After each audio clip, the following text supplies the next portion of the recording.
Welcome everybody to another episode of IGN Unfiltered, our monthly interview show where we sit down with the best, brightest, most fascinating minds in the games industry. I am very pleased to be joined by Brian Fargo, role-playing game legend. I think that's fair to say, don't you? Yeah, I've been called worse. You've got a hell of a resume, which we're going to talk all through. I mean, Bard's Tale and Fallout and everything that Interplay ever did, because you founded Interplay. So there was a lot to talk to you about. Yeah. I want to start actually with a rumor I found about you, which I suspect we'll find out if it's true. Otherwise, I'm going to look real dumb. Is it true that you're part of the Wells Fargo Fargos? That is way back? That is true. My I think it was my great uncle. Okay. Had founded Wells Fargo. It's too bad that it wasn't my grandfather. Otherwise, it might have come right down the chain, right? But nobody gives their brother's kid all the money in stock, right? So it didn't affect me in that way. But that is true, actually. And I'm actually related to Winston Churchill. Really? One of the Fargos married a Marilla Churchill. She was a Marilla Churchill Fargo, and she was related to Winston. So. And then, do you also have ties to the founding of American Express as well? Yeah, apparently was it William Fargo? It was his son that was. They sort of helped invent the traveler's check. They were traveling to Europe a lot, and carrying cash became problematic. And so they didn't come up with a credit card, but it was they went from Pony Express, and then the American Express was what do I want to say, traveler's checks. Yeah. So it went from traveler's checks to credit cards. That's my understanding. Yeah. That's so interesting. It's just fascinating family ties there. Go figure. I get good treatment when I go to Wells Fargo. So let's talk games a little bit. You've been in the games industry for quite some time. You've made a hell of a mark. Your parents bought you an Apple II when you were a teenager. Yeah. And that was seemingly the catalyst for your career in games. Were they okay with that, or were they hoping you'd become like a mathematician or a financier or something? No, I'm really fortunate that my parents were supportive of what I was doing. I mean, prior to that, I had the old Magnavox Pong machine and the Atari VCS, and I would go to the arcades religiously, but I had no sense of how these things were made, right? Just none whatsoever. And it was finally when the Apple II. When I asked my parents if they would get me one because I wanted to learn, and thankfully they could A, afford it, and B, they supported it, and that really was like, okay, now I really get it. And so I immediately wanted to be involved with computers. I was programming at the time, and I would have been in any part of the computer business, right? I mean, beyond me to think you could actually make money with games, right? But just to be involved with computers at all. So that was a big moment for me. That's great that they were supportive and didn't just think of it as a toy, because it seems certainly back then in the earlier days, I'm sure a lot of parents would have been even well within their rights to think, oh, that's a waste of time. And it was expensive. I want to say it was over $1,000 for the Apple II and for the hard drive. And boy, if you want another 16K of memory, that's gonna run you some extra too. What was your favorite game as a kid? Oh God, on the computer or anything? What sort of were some of your early favorites? Well, I mean, I played a lot of Dungeons and Dragons. I mean that was the thing. It was kind of funny because athletics were my big passion in high school. I was training for the decathlon. Oh, wow. I was one of the fastest guys in the league, and I could do a lot of things. But at the same time, I loved computers and I loved Dungeons and Dragons. So I had a very diverse group of friends, as you might imagine. And so, but Dungeons and Dragons certainly was a big influencer on me. A lot of reading too, fiction, and then on computers, it was like today. It's like I spent a lot of time with. Well, all games, but virtual reality right now is something, and I just try to get my hands on everything.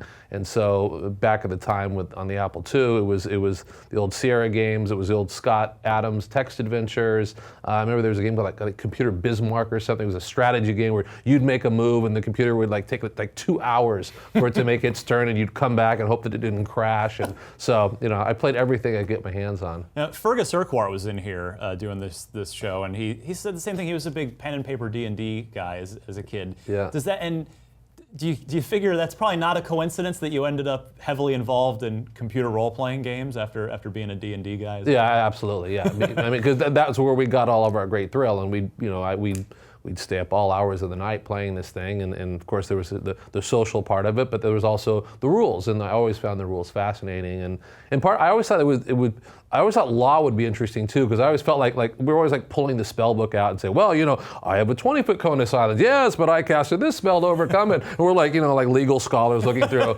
trying to figure out whether it was appropriate, what was going on. So I always got a kick out of that. Tell me about your first game, which, if I have it right, was called Labyrinth of Marta Gan. Right. Well, it was called you're right, Labyrinth of Marta Gan. That is correct. That was something I did in high school with Michael Cranford, who ended up working with me on The Bard's Tale. So tell me about the game. What was it about? What was it? How did it play? Well, that one was kind of funny. So it was all in BASIC. It was all we really understood.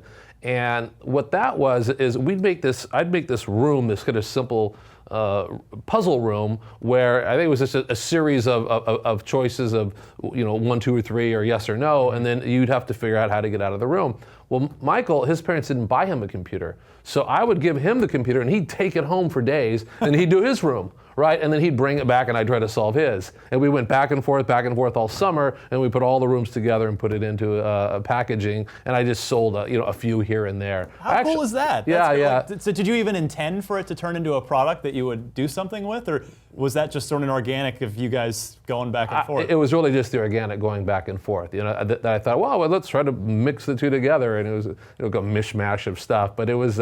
It was good because I think it taught me how to finish something, right? Yeah. Which is always, I always say, starting games is easy and finishing them is hard, and so I think there's some good things that came out of it. There's always feature creep can always get in the way, right? You can always want to add one more thing to something. Yeah, and just getting all the bugs out and everything else. Yeah. Do you ever fire up that first game from time to time? Do you still have it? I have the packaging. I'd have to find an old Apple II and get it to run. I don't know that I have the code for that, but I'm pretty sure I'm the only one in the world with the packaging. I mean, it's pretty rare. Well, if anybody should have it, it should probably be me. you. Well, Yeah. you'd think so. There's so many games at Interplay that I don't know why I didn't take a crate home every time we ship a game and just put it in storage. So I found myself scrambling to get copies of things later. Well, right before you started at Interplay, you were making educational games for the World Book Encyclopedia. Yeah. Yeah. What were you doing? What were those? So what that was about was I had, let me think. I don't remember how I got. So I was at a company called Boone Corporation. It was all Stanford graduates, and they wanted to get in the software business. And they had money, but they really didn't know what to do. So I was the vice president, and I was running the company, and the product side of the company. And that's a whole story into itself, right? And so that company started to implode with lots of infighting and things like that, and fist fights. I mean, it's like crazy stuff, yeah. And I thought, well, this is how corporate America works, right? And so it was sort of time to do my own thing. And I had met somebody who worked for a professor at UCI. He says, you know how to do software. We're getting a contract from World Book Encyclopedia because we're going to sell the Peanut, which is a PC Junior, door to door with educational software. We need somebody to do the work, and it was a $120,000 contract. Wow! Well, you can imagine I'm 20 years old. I mean, and it was a long time ago. Early 80s, maybe. Yeah, so that's like a fortune. And they said, we'll give you a third, and you do the work. And I said, well, how about half? I am going to do all of the work. And so that's what we did. And so that $60,000 was the seed money to start Interplay. Wow, that's cool. Yeah. Now I have that packaging too. Good. In fact, that actually, I'm going to move ahead because you mentioned these sort of you mentioned talking about fist fights in the studio. Richard Garriott was in here recently as well. Yeah. I don't mean to keep name dropping. Yeah, no. Other RPG guys. I never got in a fight with him. But yeah, so he was in here, and he told me this was fascinating. I read his book. I don't know if you've had a chance to see it yet. He told me that he saw a whole lot of drug use when he got out to California among game developers. during that time, that sort of early 80s time frame. Did you see anything like that going on? No, I heard about it, and I probably know what companies he's talking about too. But no, not down where we were. I mean, we listen. When I started my company, I actually had to have my employees. I wasn't old enough to buy a beer, right? And so that was about the extent of the drugs that we had. So we're going to talk obviously a lot of RPGs with you. What is it about the role-playing game genre that draws you to it? Well, I mean, certainly there's a kind of an emotional passion side to it in that I grew up playing them, and it was a big part of who I was as a kid. And then with that, I love pushing the art of something, right? I mean, I obviously have to wear a business hat when I come to this because if I don't, I'm not going to stay in business. But I like pushing the craft of what it is. So whether it was, barge sell going like, a lot of barge sell was driven by the fact that at the time you could only do one thing at a time at a computer, like you do one single thing. So the big breakthrough with barge sell is you could play music at the same time and keep the game, and not freeze the whole game up. Yeah. That was like a huge deal, right? And so, the idea of incorporating music and color graphics and that sort of thing in a genre was something that I thought was pushing the envelope. And then Wasteland with the more open world nature of it. So it's driven very much by passion and craft, I think. Be sure to check back next week for another segment from my interview with Brian Fargo, and check back every month for brand new episodes of IGN Unfiltered.